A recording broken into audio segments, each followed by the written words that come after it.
अब मैं बेटा संयुक्त परिवार के विघटन के कारण में बता रही, किस कारण विघटन होता है इसके विषय में मैं डिटेलिंग बता रही। संयुक्त परिवार के विघटन के कारण नंबर 1 औद्योगिकरण,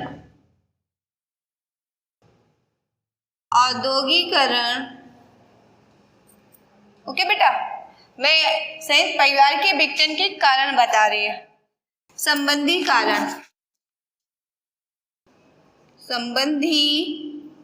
कारण, ये आप पॉइंट याद कर लो बेटा, ज्यादा बेटर रहेगा। ये पॉइंट याद करने से डिटेलिंग आप बहुत इजी तरीके से लिख सकते हो। नंबर 2 नगरीकरण एवं निवास समस्या, ओके, निवास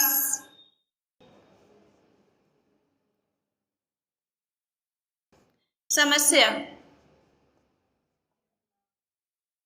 ठीक है। नंबर 3 आ जाइए, जनसंख्या में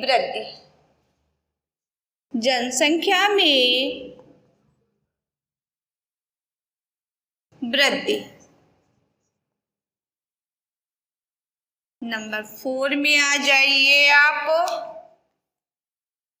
व्यक्तिवाद का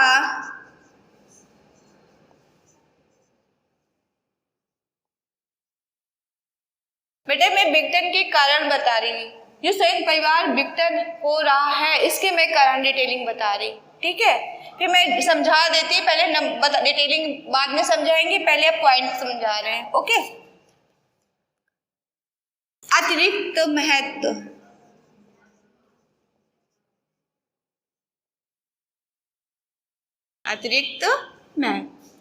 नंबर 5 महंगाई एवं सामान्य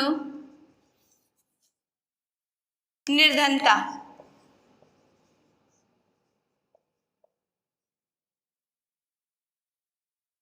नंबर 6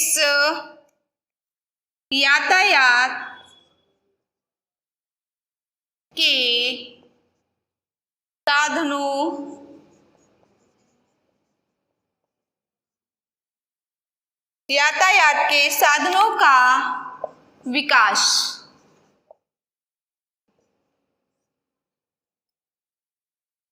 नंबर 7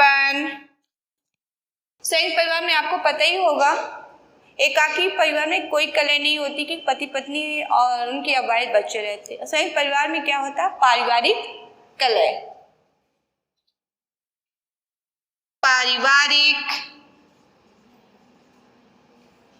कलह, ओके।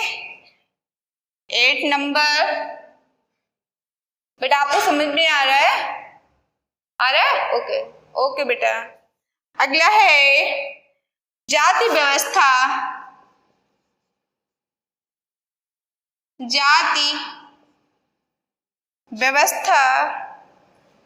तथा विवाह नियमों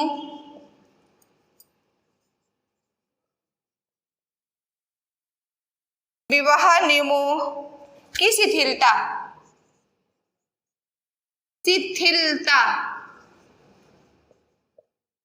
ओके।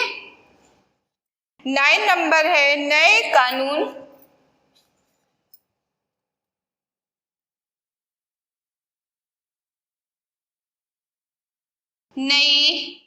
कानून व्यवस्था, ओके। ये बेटा संयुक्त परिवार के विघटन के कारण है। संयुक्त परिवार जो धीरे धीरे विघटन हो जा रहा है, एकाकी परिवार में तब्दील होता जा रहा है, इसका कारण है औद्योगिकरण संबंधी कारण, कि व्यक्ति संयुक्त परिवार से निकलकर अपना उद्योग अलग करने लगा है, कारखाने में जॉब करने लगा या कारखाने खोले उसने, और धीरे धीरे करके अपने पत्नी और बच्चे को लेकर वहां पे रहने लगा, तो वो एकाकी परिवार में तब्दील हो गया। तो संयुक्त परिवार का एक कारण है औद्योगिक संबंधी कारण। दूसरी हो गया नगरीकरण एवं निवास समस्या। जब व्यक्ति गांव से निकल करके नगर में अपना रोजगार करने लगता है तो धीरे धीरे अपना परिवार उस वहां पे लेकर रहने लगा, तो वो एकाकी परिवार भी तब्दील हो जाता है ना बेटा। जनसंख्या में वृद्धि। संयुक्त परिवार में पति पत्नी अधिक भी बच्चे तो पालन पोषण उसी ढंग से हो जाता था। एकाकी परिवार में हम दो हमारे दो, है ना। तो क्या होता है जनसंख्या में एकाकी, जब परिवार संयुक्त परिवार एकाकी परिवार में तब्दील हो जाता है तब क्या होता है, जनसंख्या में धीरे धीरे वृद्धि होती जा रही है, क्योंकि एकाकी परिवार में तब्दील होता जा रहा है। संयुक्त परिवार में पालन पोषण सब घर का मुखिया कर लेता था, जिम्मेदारियां संभाल लेगी, लेकिन एकाकी परिवार में पति पत्नी अपने बच्चों का जितना उचित पालन पोषण कर लेगा, है ना। पति पत्नी अपने बच्चों का उचित आलन पालन यानी पढ़ाई हर चीज उचित ढंग से करेंगे, तो उनको अपना ही अपने अनुसार से जीवन यापन करना है, तो अर्थव्यवस्था को देख करके एकाकी परिवार को उचित चुन लेते हैं। अब आ जाइए व्यक्तिवाद का अतिरिक्त महत्व। अगला महंगाई एवं सामान्य निर्धनता, यातायात के साधनों का विकास, पारिवारिक कलह, जाति व्यवस्था तथा विवाह नियमों की शिथिलता, नई कानून व्यवस्था। अब इसमें से आपको हमने बताया कि संयुक्त परिवार के विघटन के कारण है कि दिन पे दिन महंगाई होती जा रही है, व्यक्ति की पूर्ति नहीं हो पा रही, ना वो अपने बच्चों का उचित ढंग से पालन पोषण कर पा रहा है, तो महंगाई होते हुए वो नगरीकरण यानी नगर की ओर बढ़ता जा रहा है रहने के लिए, और बच्चों को पालन करने में उचित ढंग से कर पा रहा है। अगला है यातायात के साधनों का विकास। जब महंगाई इतनी होती जा रही तो यातायात का वैसे भी विकास होता जा रहा है, और महंगाई यातायात के साधन, यदि व्यक्ति गांव से नगर तक जाएगा तब भी उसका किराया लगेगा, तो वो क्या है, यातायात के जब महंगाई इतनी बढ़ती जा रही तो यातायात में आने जाने में खर्च बढ़ने लगा है। पारिवारिक कलह, संयुक्त परिवार में जब एक साथ एक ही छत के नीचे रक्त संबंधी रहते हैं तो पारिवारिक कलह भी होती है, क्योंकि कुछ आलसी होते हैं, कुछ कमाने वाले होते हैं, तो उसमें क्या होता है व्यक्ति आपस में कलह करते हैं। कुछ कम काम करने वाले होते हैं, कुछ ज़्यादा काम करने वाले होते हैं, अच्छे बुरे दोनों तरह से व्यक्ति होते हैं, तो परिवार में कलह होती है। पारिवारिक कलह घर की शांति को भंग कर देती है, ठीक है, अशांति फैल जाती है, और ये प्रभाव पारिवारिक कलह का सबसे ज़्यादा पड़ता है बच्चों पर, ठीक है। जो भावी जीवन के लिए बच्चे हैं, जो आगे अग्रसर हो रहे हैं, तो उनके ऊपर सबसे बुरा प्रभाव पड़ता है, ठीक है। कलह का सबसे ज़्यादा प्रभाव पड़ता है बच्चों पर। जाति व्यवस्था तथा विवाह नियमों की शिथिलता। जाति व्यवस्था संयुक्त परिवार में था, जो जाति होती थी तो घर का मुखिया शादी के पहले जब करता था बच्चों की तो सब देख लेता था और फिर वो शादी करने की सहमति देता था, ये मुखिया पे डिपेंड था। और एकाकी परिवार में क्या हुआ, अपोजिट है, एकाकी परिवार में अपोजिट है। तो एकाकी परिवार में विवाह नियमों कोई शिथिलता नहीं होती है। संयुक्त परिवार में जाति व्यवस्था, जिस जात का कोई होता है वो उसी जात में विवाह करता है, ये सब मुखिया का कार्य होता है, मुखिया कार्य करता है। नई कानून व्यवस्था, संयुक्त परिवार में नई कानून व्यवस्था। संयुक्त विघटन के कारण जब संयुक्त परिवार में व्यक्ति परिवार में रहेगा तो उसके कानून एक नियम होते हैं। संयुक्त परिवार में आपको मुखिया की सहमति से हर कार्य करने पड़ेंगे, अपनी सहमति के अनुसार नहीं, इन घर के मुखिया ही व्यक्ति चाहेगा, वो अपने कानून के अनुसार आपको कहेगा, आपको फॉलो करना पड़ेगा, है ना। तो संयुक्त परिवार का के विघटन का कारण मेन आपको यही है। ये आप बेटा पॉइंट नंबर 1 औद्योगिकरण संबंधी कारण, नंबर 2 नगरीकरण एवं निवास समस्या, नंबर 3 जनसंख्या में वृद्धि, नंबर 4 व्यक्तिवाद का अतिरिक्त महत्व, नंबर 5 महंगाई एवं सामान्य निधनता, नंबर 6 यातायात के साधनों का विकास, नंबर 7 पारिवारिक कलह, नंबर 8 जात व्यवस्था तथा विवाह नियमों की शिथिलता, नंबर 9 नई कानून व्यवस्था। ये आपको बेटा संयुक्त परिवार के विघटन के कारण ये पॉइंट याद कर लें। ओके, याद कर लेंगे तो बेटर ये रहेगा। आपके दीर्घ में बोर्ड में दीर्घ उत्तरी प्रश्न में आपके आते हैं क्वेश्चन। ओके, ये आप नंबर हेडिंग डाल लेंगे और हेडिंग डालने के बाद 2-2, 3-3 लाइन आप डिटेलिंग इसके अर्थ का लिख लेंगे। ठीक है, जैसे औद्योगिकरण मीन्स पता ही है, कारखाना, है ना। तो जब किसी का अर्थ पता चल जाएगा तो हमें दीर्घ उत्तरी प्रश्न में ये सारे पॉइंट डाल के 3-3, 4-4 लाइन लिख लेंगे तो आपके मार्क्स अच्छे आ जाएंगे। ओके बेटा, अब आ जाइए आप। अब आपको समझ में आ गया होगा कि संयुक्त परिवार एकाकी परिवार में दोनों में कौन सा अच्छा होता है, संयुक्त परिवार अच्छा होता है कि एकाकी परिवार अच्छा होता है। इसके विषय में आप लोग समझ गए होंगे।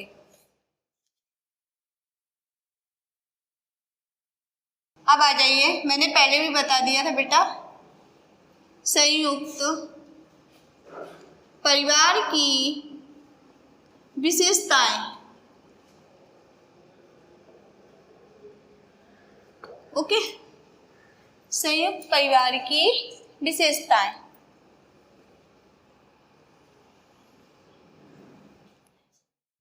इसको बेटा आप नंबर सारे 9 नंबर लर्न कर लेना। ओके, अब विशेषताओं की मैं बता रही हूँ, विशेषताओं के भी। ओके, ठीक है। नंबर 1 संयुक्त परिवार का आकार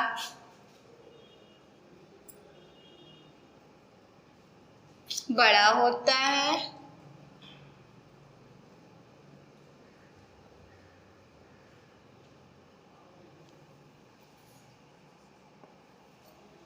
ऐसे में बेटा ये विघटन के कारण थे, ये मैंने बताया संयुक्त परिवार की विशेषताएं पॉइंट में बता रही, जिससे आप लर्न कर लो। और पहले हमने डिटेलिंग समझा दिया है। ओके, यस या नो? Yes, okay. एक सामान्य निवास स्थान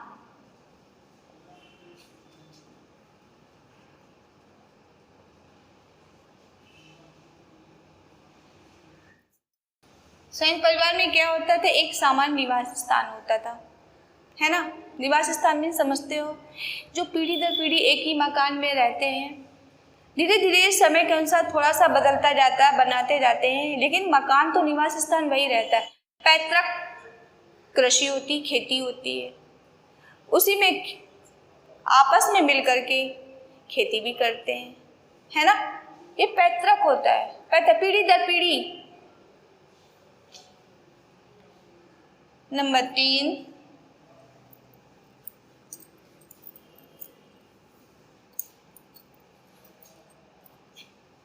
ओके, नंबर 3 आ जाइए।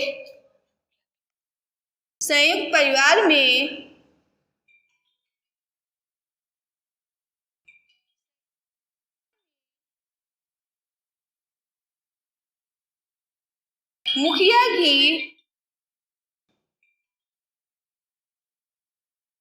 मुखिया की प्रधानता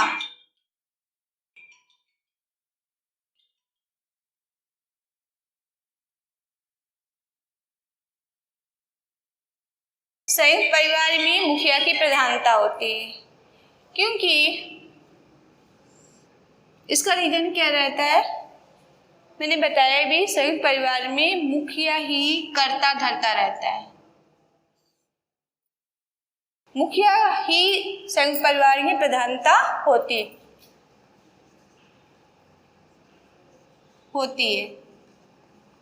ओके, नंबर 4 बेटा, इसको लर्न करना है और इसको आपको रफ कॉपी में लर्न करके आप लिखेंगे तो बिल्कुल आपको डिटेलिंग आप समझ जाएंगे।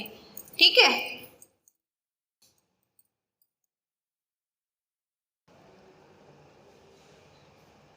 आ जाइए।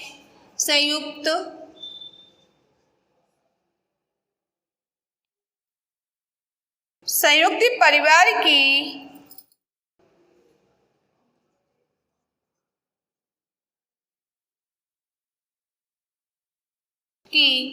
संपत्ति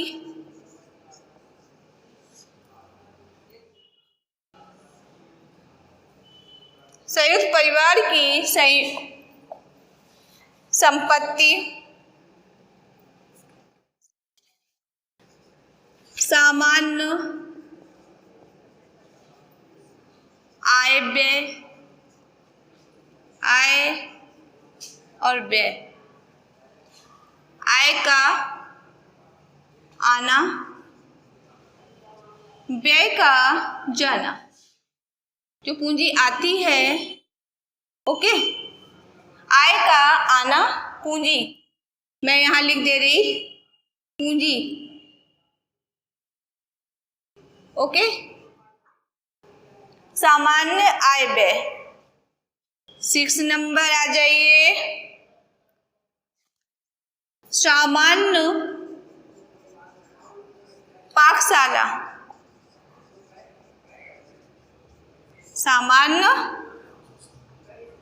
सामान्य मीन्स क्या होता है? बराबर, पाकशाला रसोई घर, ओके। 7 नंबर आ जाइए। सांस्कृतिक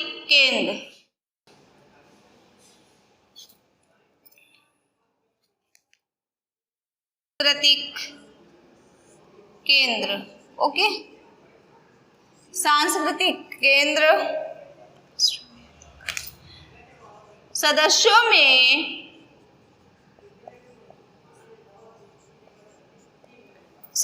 में अधिकारों एवं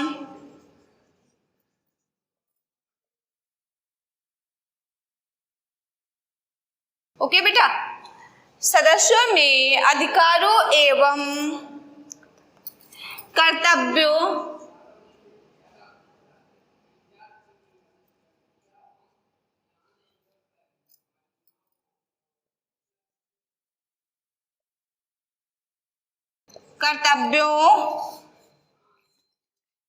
के प्रति जागरूकता, ओके, ठीक है। ये मैं बता रही संयुक्त परिवार की विशेषताएं, आपको पहले ही बता चुके हैं। संयुक्त परिवार का आकार बड़ा होता है, इसका अर्थ भी मैंने पहले बता दिया। इरावती कर्वे के अनुसार परिभाषा भी मैंने बताई है। आपकी संयुक्त परिवार की विशेषता भी आती है, ठीक है। मैंने इरावती कर्वे के अनुसार आपको परिभाषा भी बताई। और संयुक्त परिवार का आकार बड़ा होता है, एक सामान्य निवास स्थान होता है, स्थायी जिसको बोलते हैं।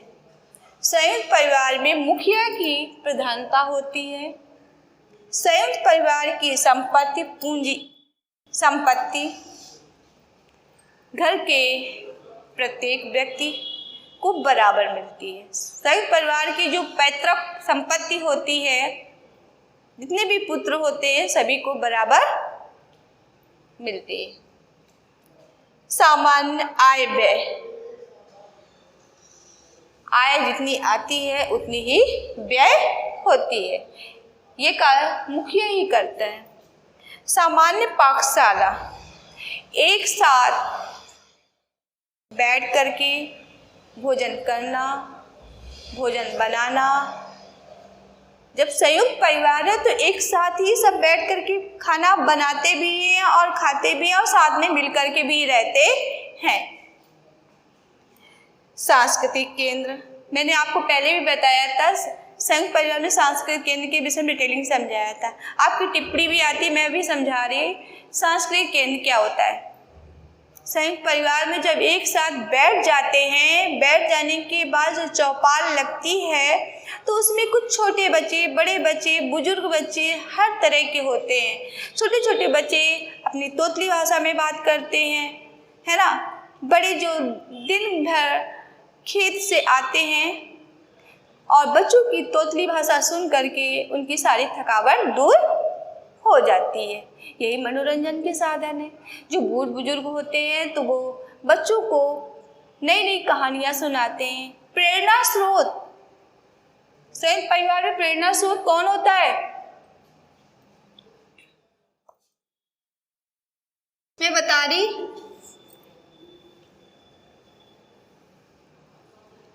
संयुक्त परिवार में